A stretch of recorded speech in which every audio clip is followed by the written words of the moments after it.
തൊടുവട്ടി എന്തോ killer offer നടക്കുന്നുണ്ട് അറിയുന്നല്ലോ സംഭവം. ഇന്ന് സഞ്ചിയോ കവറോ ചട്ടിയോ എന്താ എടുത്ത് പോര് 1.5 കിലോ 100 1.100 കിലോ 100 ആയിട്ട് ഒരുപാട് ഐറ്റംസ് ഉണ്ട് നമുക്ക്. ഒരുപാട് ഐറ്റംസ് ഇട്ടോ, തട്ട് നിറയെ ഐറ്റംസ് ആണ്. നാടൻ മീൻ പറഞ്ഞ ഒരൊറ്റ മീൻ ക്വാളിറ്റിയിൽ അങ്ങോട്ടും ഇങ്ങോട്ടും ഉണ്ടാവില്ല. പക്കാ മീനുകൾ വരും കേട്ടോ. 120 റുപ്യക്ക് നല്ല പിടക്കുന്ന അയില, 220 റുപ്യക്ക് നാടൻ മത്തി, 200 റുപ്യക്ക് വലിയ വെള്ളസൂത, 180 രൂപക്ക് ഇതാ നെങ്ക് മാന്തള്, 160 രൂപക്ക് നല്ല ചില്ല് വറ്റ, അടിപൊളി വറ്റ, 1.25 കിലോ 100 റുപ്യക്ക് സാഫി, 1.25 കിലോ 100 റുപ്യ, കിലോ 80 റുപ്യ, 100 റുപ്യക്ക് മാലാന്, 280 രൂപക്ക് പിന്നെ ഇതാ ആവോലി, ക്രിസ്റ്റൽ ആവോലി, പിന്നെ വലിയ പടയപ്പൊക്കൊര 180 രൂപക്ക്, വലിയ വലിയ ഏട്ട.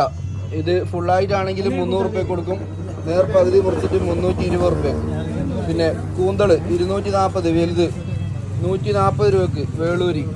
പിന്നെ ചെമ്പാനയില 1.5 കിലോ 100 റുപ്യ. ചൂത വെള്ളസൂത മീഡിയം വെള്ളസൂത 160 റുപ്യ. ഏരിക്കോര വലുത് 160 റുപ്യ. വരിമീൻ വലിയ വരിമീൻ കേട്ടോ, ഒരു 4 എണ്ണം 1 കിലോ 280 രൂപ. മാന്തള് 260 രൂപ. വലിയ കണ്ണൻ 180 രൂപ. വലിയ ഇത് നെട്ടർ 160 റുപ്യ. പപ്പൻസ് ഫുള്ള് 320 റുപ്യ. കേതല് മീറ്റ് 320 റുപ്യ കേട്ടോ തൊടുവട്ടി. അപ്പോൾ വേഗം പോരെ.